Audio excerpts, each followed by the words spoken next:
வணக்கம். இன்றைக்கி வீடியோவில் நான் அடீனியம் கட்டிங்ஸில் கிராஃப்டிங் பண்ணி வச்சுருந்தேங்க. அதில் பூ வைக்கும்போது உங்களோட ஷேர் பண்ணுறேன்னு சொல்லியிருந்தேன். அந்த பூவை தான் உங்களுக்கு காமிக்கலான்ட்டு இருக்கிறேன். அந்த செடியை நான் ரீபாட் பண்ணலான்ட்டு எடுத்துருக்குறேங்க. சரி, அதுக்கு முன்னாடி அந்த பூவை வெட்டிட்டு தான் நான் ரீபாட் பண்ணுவேன். சரி, அதுக்கு முன்னாடி உங்களோட அதை ஷேர் பண்ணிடலாம் அப்படின்ட்டு தான். பாருங்கள், இந்த சின்ன தொட்டியில் தான் நான் வந்து அந்த கட்டிங்ஸ் வச்சுருக்கிறேன். இது பார்த்திங்கன்னா தெரியும். அதில் அந்த கிராஃப்டிங் போர்ஷன் பாருங்கள், அதில் பூ வந்து ஒரு எல்லோ கலர் பூ தாங்க. இப்போது இது மலர்ந்து வந்து ஒரு வாரம் கிட்டே ஆகிடுச்சுங்க. நல்ல ஒரு பிரைட் கலரில் உள்ளே வந்து குங்குமப்பூ கலர் மாதிரி கலந்து ரொம்பவே அழகாக இருக்கும். இது நான் வந்து கிராஃப்டிங் பண்ணி இந்த கட்டிங்ஸில் நான் கிராஃப்டிங் பண்ணி இது நான் சக்ஸஸ் ஆனப்போ வீடியோ போட்டிருந்தேன். இது பூ வைக்கும்போது நான் உங்களுக்கு காமிக்கிறேன்னு சொல்லியிருந்தேங்க.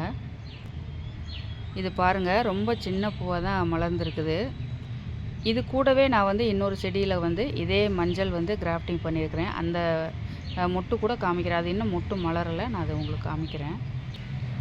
பாருங்கள், இந்த 3 செடி இருக்குதுல்ல, இது வந்து நான் ஒன்றா ஜாயின் பண்ணி வச்சதுதாங்க. அதில் வந்து 3மே வந்து சிங்கிள் பெட்டலாக இருந்தது. அதில் நான் 2 செடியில் கிராஃப்டிங் பண்ணியிருக்கிறேன். ஒன்றில் பாருங்கள், இந்த எல்லோ தான் நான் கிராஃப்டிங் பண்ணேன். இதில் பாருங்கள், மொட்டே வந்து ரொம்பவே பெருசாக இருக்குது பாருங்கள். இது இன்னுமே மலரலைங்க. நல்ல ஒரு பிரைட்டாக இருக்குது பாருங்கள். இது மலர்ந்தால் நல்லாயிருக்கும். இது வந்து ஒரு வாரம் அப்படி ஆனதுக்கப்புறமா அந்த நிறம் வந்து மங்கிரும். இது வந்து நம்ம கட்டிங்ஸில் வச்சதுனால தான் இந்த பூ வந்து சின்னதாக இருக்குதா அப்படின்லாம் இல்லைங்க. இது நான் வந்து இன்னும் ரீபாட் பண்ணவே இல்லை. ஏன்னா கட்டிங்ஸ் தானேன்னு சொல்லிட்டு ஒரு சின்ன தொட்டியில் தான் வச்சுருக்கிறேன். இதுக்கு வந்து உரமுமே கொடுக்கல. இப்போ நான் வந்து ரீபாட் பண்ணுறதுக்காக தான் எடுத்துருக்கிறேன். சரி, இதை வந்து வீடியோவில் காமிச்சிட்டு, ஏன்னா அந்த பூவை வெட்டிட்டு தான் நான் வந்து ரீபாட் பண்ணி வைப்பேன். இது பாருங்கள், நம்ம வந்து இந்த மாதிரி கட்டிங்ஸில் கூட கிராஃப்டிங் பண்ணி அது வந்து சக்ஸஸ் ஆகி நம்ம வந்து நமக்கு வேண்டிய கலரை நம்ம வந்து இது மாதிரி கிராஃப்டிங் பண்ணி வச்சுக்கலாங்க. கட்டிங்ஸ் தானே, அது வந்து சின்னதாக வரும் அப்படின்லாம் நினைக்க வேண்டாங்க. கட்டிங்ஸில் கூட நல்ல பெரிய கேடக்ஸ் மாதிரியே நம்ம விதை போட்டு வந்தால் எப்படி வருமோ அது மாதிரி நல்ல கேடக்ஸ் வந்து கூட நான் வீடியோ போட்டிருக்கிறேன்.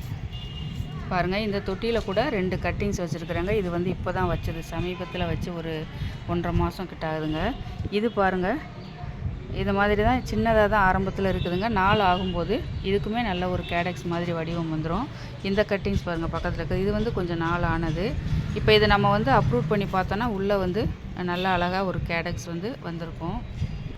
இதில் உள்ள பூ பாருங்கள், ஒரு லைட் பிங்க்கும் டார்க் பிங்க்கும் கலந்த மாதிரி ரொம்ப ஒரு அழகான கலர் தாங்க. சிங்கிள் பெட்டலாக இருந்தால் கூட கொஞ்சம் வந்து வித்தியாசமாக இருக்கிறதுனால நான் இந்த கட்டிங்ஸ் வந்து அப்படியே வச்சுருக்கிறேன். இப்போது இதுவே வந்து ஒரு நார்மல் பிங்க் கலராக இருந்தால் இதில் வந்து நம்ம வேறு ஒரு கலர் வந்து கிராஃப்டிங் பண்ணி வச்சுக்கலாம்.